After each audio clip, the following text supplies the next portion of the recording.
President, the only hot war we've got running at the moment is, of course, the one in Vietnam, and we've got our difficulties there, quite obviously.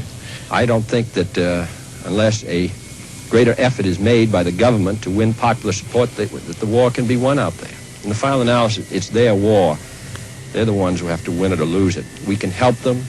We can give them equipment. We can send our men out there as advisors, but they have to win it, the people of Vietnam, against the communists. We're prepared to continue to assist them. But I don't think that the war can be won unless the people support the effort. And in my opinion, in the last 2 months, the government has gotten out of touch with the people. The repressions against the Buddhists, we felt, were very unwise.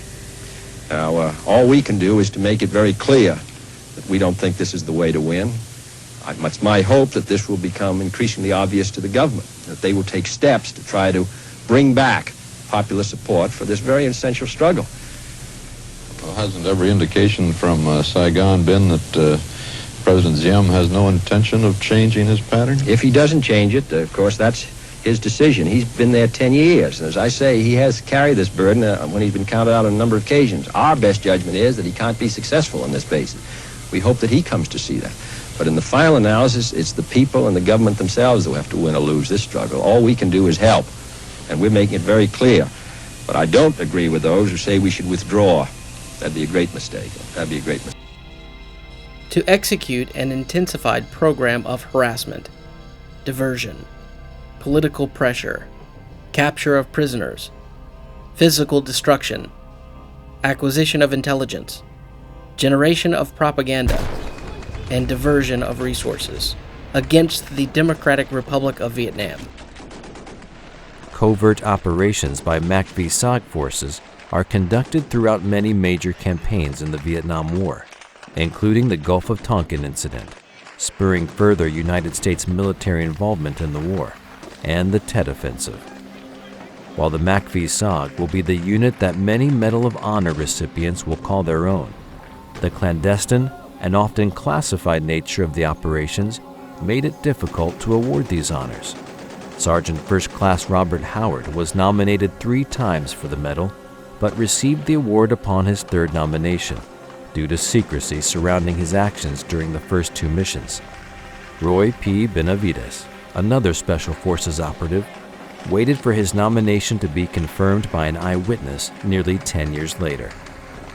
These 2 men, through their service in Vietnam with macv-sog, will prove to be great role models for future generations, not only for Special Forces soldiers, but for soldiers of every branch of the United States military.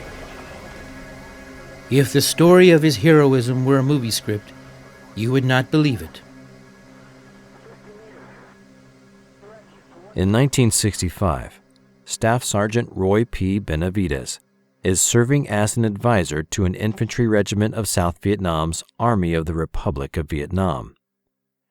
During a patrol, Benavides steps on a landmine and is evacuated to the United States. He is treated at Fort Sam Houston, where doctors tell the staff sergeant that he will never walk again. Born in Cuero, Texas in 1935, to a Mexican farmer and his wife, a Yaqui Indian, Benavides loses both of his parents at an early age. He and his brother soon move to El Campo, where they are raised by their grandfather, aunt, and uncle. He works various jobs in his youth to support his family and drops out of school at 15 to work full-time. In 1952, during the Korean War, Roy joins the Texas Army National Guard, transferring in 1955 to Army active duty. By 1959, he has completed airborne training and is assigned to the 82nd Airborne at Fort Bragg. At Fort Bragg, Roy trains for Army Special Forces and becomes a member of the 5th Special Forces Group, as well as the Studies and Observations Group. These appointments lead to his deployment in Vietnam. After surviving the landmine explosion and receiving the news that he would never walk again, doctors begin to process a medical discharge for Benavides. However, Benavides, greatly troubled by not only his diagnosis, but images on television of flag burnings and other anti-American criticisms of the U.S. presence in Vietnam, began in secret to retrain himself to walk.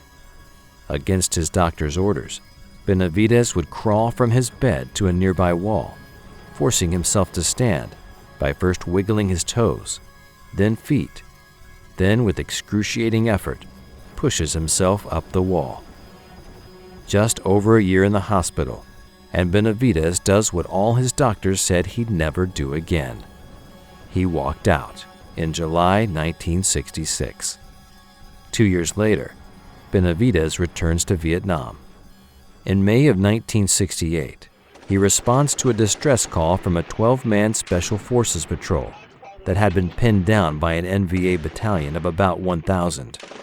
The situation would soon be known as 6 Hours in Hell, and Benavidez's incredible actions would earn him the Congressional Medal of Honor.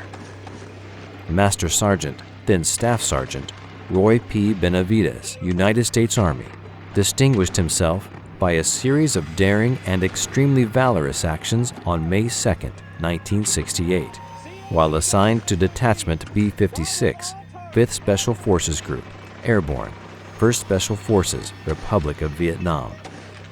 On the morning of May 2, 1968, a 12-man Special Forces reconnaissance team was inserted by helicopters of the 240th Assault Helicopter Company in a dense jungle area west of Loc Ninh, Vietnam, to gather intelligence information about confirmed large-scale enemy activity. This area was controlled and routinely patrolled by the North Vietnamese Army. After a short period of time on the ground, the team met heavy enemy resistance and requested emergency extraction. 3 helicopters attempted extraction, but were unable to land due to intense enemy small arms and anti-aircraft fire. Sergeant Benavidez was at the forward operating base in Loc Ninh, monitoring the operation by radio, when these helicopters of the 240th Assault Helicopter Company returned to offload wounded crew members and to assess aircraft damage. Sergeant Benavidez voluntarily boarded a returning aircraft to assist in another extraction attempt. Realizing that all the team members were either dead or wounded and unable to move to the pickup zone, he directed the aircraft to a nearby clearing where he jumped from the hovering helicopter and ran approximately 75 meters under withering small arms fire to the crippled team. Prior to reaching the team's position, he was wounded in his right leg, face, and head. Despite these painful injuries, he took charge, repositioning the team members and directing their fire to facilitate the landing of an extraction aircraft and the loading of wounded and dead team members. He then threw smoke canisters to direct the aircraft to the team's position. Despite his severe wounds and under intense enemy fire, he carried and dragged half of the wounded team members to the awaiting aircraft. He then provided protective fire by running alongside the aircraft as it moved to pick up the remaining team members. As the enemy's fire intensified, he hurried to recover the body and classified documents on the dead team leader. When he reached the leader's body, Sergeant Benavidez was severely wounded by small arms fire in the abdomen and grenade fragments in his back. At nearly the same moment, the aircraft pilot was mortally wounded, and his helicopter crashed. Although in extremely critical condition due to his multiple wounds, Sergeant Benavidez secured the classified documents and made his way back to the wreckage, where he aided the wounded out of the overturned aircraft and gathered the stunned survivors into a defensive perimeter. Under increasing enemy automatic weapons and grenade fire, he moved around the perimeter, distributing water and ammunition to his weary men, reinstilling in them a will to live and fight. Facing a buildup of enemy opposition with the beleaguered team, Sergeant Benavidez mustered his strength, began calling in tactical airstrikes, and directed the fire from supporting gunships to suppress the enemy's fire and to permit another extraction attempt. He was wounded again in his thigh by small arms fire while administering first aid to a wounded team member just before another extraction helicopter was able to land. His indomitable spirit kept him going as he began to ferry his comrades to the craft. On his second trip with the wounded, he was clubbed from behind by an enemy soldier. In the ensuing hand-to-hand combat, he sustained additional wounds to his head and arms before killing his adversary. He then continued under devastating fire to carry the wounded to the helicopter. Upon reaching the aircraft, he spotted and killed 2 enemy soldiers who were rushing the craft from an angle that prevented the aircraft door gunner from firing upon them. With little strength remaining, he made one last trip to the perimeter to ensure that all classified material had been collected or destroyed, and to bring in the remaining wounded. Only then, in extremely serious condition from numerous wounds and loss of blood, did he allow himself to be pulled into the extraction aircraft. Sergeant Benavidez's gallant choice to join voluntarily his comrades who were in critical straits, to expose himself constantly to withering enemy fire, and his refusal to be stopped despite numerous severe wounds, saved the lives of at least 8 men. His fearless personal leadership, tenacious devotion to duty, and extremely valorous actions in the face of overwhelming odds were in keeping with the highest traditions of military service and reflect the utmost credit on him and the United States Army. Benavidez continues his dedication to his country and his fellow soldiers after his retirement. In the late 1970s, Benavidez speaks to young people across America, extolling the virtues of staying in school and completing one's education. His message was, in essence, an education is the key to success. Bad habits and bad company will ruin you. When the Social Security Administration began planning to cut his and thousands of other veterans' disability benefits in 1983, Benavidez personally travels to Capitol Hill, where he convinces the House Select Committee on Aging to discard these plans. Benavidez continues to speak to groups all over the world, lecturing to the military, school groups, and private companies, and authors 3 books about his experiences in the military, and especially his service in Vietnam. For his outstanding service to the Special Forces and to his country, Master Sergeant Benavidez is decorated with 17 awards, including the Medal of Honor, Purple Heart, and of course, the Special Forces tab. The Vietnam War provides opportunity for many Americans, and in particular, Special Forces operatives, to truly demonstrate their loyalty to their country and their fellow soldiers. At the time of his death in 2009, Colonel Robert L. Howard is the most decorated living Medal of Honor recipient. Howard joins the Army in 1956 at Montgomery, Alabama. During the Vietnam War, Howard serves as a staff sergeant as part of the highly classified Military Assistance Command Vietnam Studies and Operations Group. Covert actions in Cambodia sees Howard nominated for the Medal of Honor 3 times in just over a year, and earns one of 8 Purple Hearts while there during a rescue mission for a missing American soldier. During this mission, in December of 1968, and while under enemy fire, Howard learns via two-way radio that he has been awarded the Congressional Medal of Honor for actions the previous month, for service as set forth in the following citation: for conspicuous gallantry and intrepidity in action at the risk of his life above and beyond the call of duty. First Lieutenant Howard, then Sergeant First Class, distinguished himself while serving as a platoon sergeant of an American Vietnamese platoon, which was on a mission to rescue a missing American soldier in enemy-controlled territory in the Republic of Vietnam. The platoon had left its helicopter landing zone and was moving out on its mission when it was attacked by an estimated 2-company force.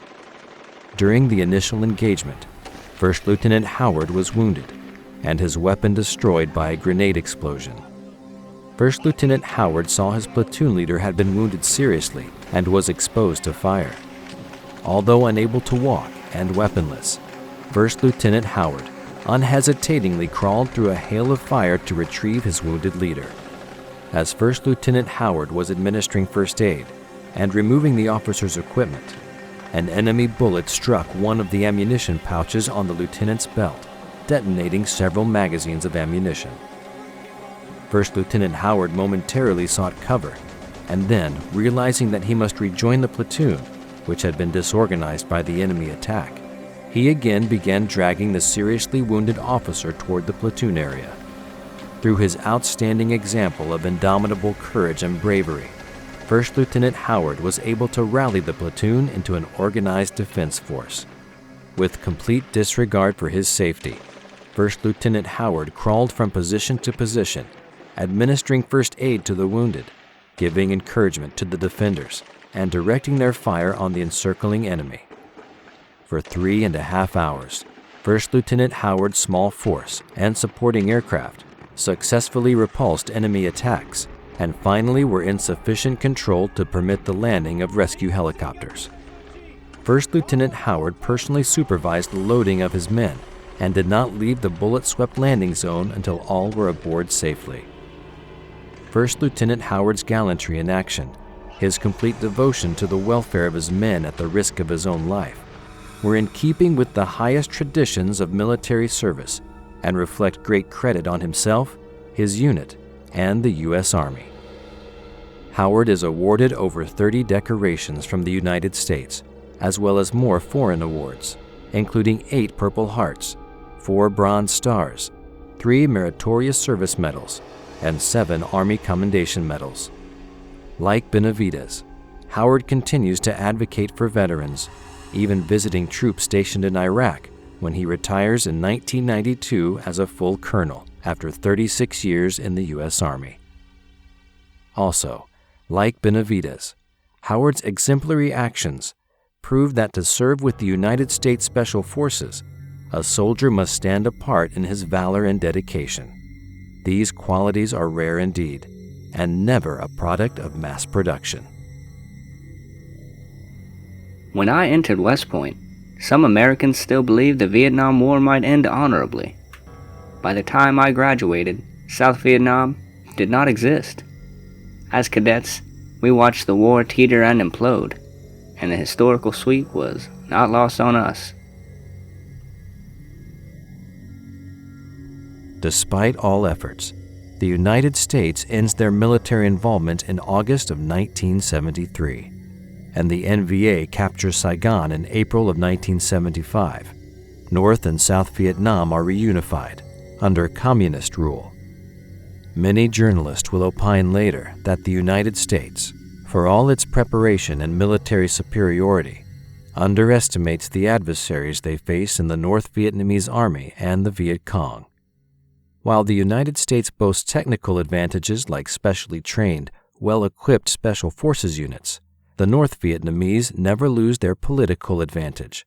No matter how many North Vietnamese fall, there is a seemingly inexhaustible supply of soldiers to take their place, willing to die for communist leaders.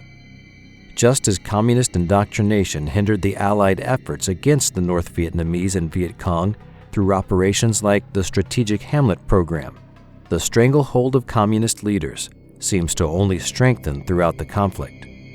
Unfortunately, critics of the war all over the world saw the failure of actions in Vietnam as detrimental to the reputation of the United States. Even Osama bin Laden, al-Qaeda leader and mastermind behind the September 11, 2001 attacks on the World Trade Center and Pentagon, believes that the Vietnam conflict and the United States involvement point to corruption in American government. In the Vietnam War, the leaders of the White House claimed at the time that it was a necessary and crucial war. And when Kennedy took over the presidency and deviated from the general line of policy drawn up for the White House and wanted to stop this unjust war, that angered the owners of the major corporations who were benefiting from its continuation. And so Kennedy was killed, and the war continued after that for approximately 1 decade. But after it became clear to you that it was an unjust and unnecessary war, you made one of your greatest mistakes, in that you neither brought to account nor punished those who waged this war, not even the most violent of its murderers. Rather than shrink from the terrorist threat, however, the United States Special Forces continued to evolve and adapt to new weapons and attacks. SEAL Team 6, the elite military unit responsible for assassinating Osama bin Laden, had previously been advised and trained by Vietnam veteran Carlos Hathcock. Though the United States effectively failed in their efforts to liberate South Vietnam from communist rule, the conflict ultimately proves to be a maturing ground for Special Forces units of every stripe. By the end of the war, Special Forces units had been solidified as a permanent part of each branch of the United States military, and the Marine Corps persisted in their tradition of scout snipers, no doubt thanks in part to the Corps' Scout Sniper School, co-founded by Carlos Hathcock, and their use of elite covert recon troops. While many uncertainties faced the United States after the Vietnam War, both on the home front and in continuing operations around the globe, one thing is for certain: the Special Forces unit is here to stay, and the unique qualities such soldiers possess and the skills they employ shall continue to serve the United States very well through the end of the 20th century, and continue to protect the United States and its allies' interests and well-being to this day. As the Special Forces are becoming commonplace among the United States military, their tactics, strategies, and methods for warfare continue to grow with every advance in technology, and every Special Forces commander, officer, and soldier continues to think outside the box. The units still typify that third truth: no special operations forces can be mass-produced. While the socio-political landscape throughout the world begins to change, and new threats and enemies arise, the Special Operations Forces from the United States stand against any and all belligerents who would threaten people's safety and way of life, ready to defend through conventional, or more than likely, unconventional warfare. Thanks for watching. If you'd like to help us produce more compelling historical content like this, please like, comment below, and share this video with fellow history buffs. And of course, be sure to subscribe to help keep history happening.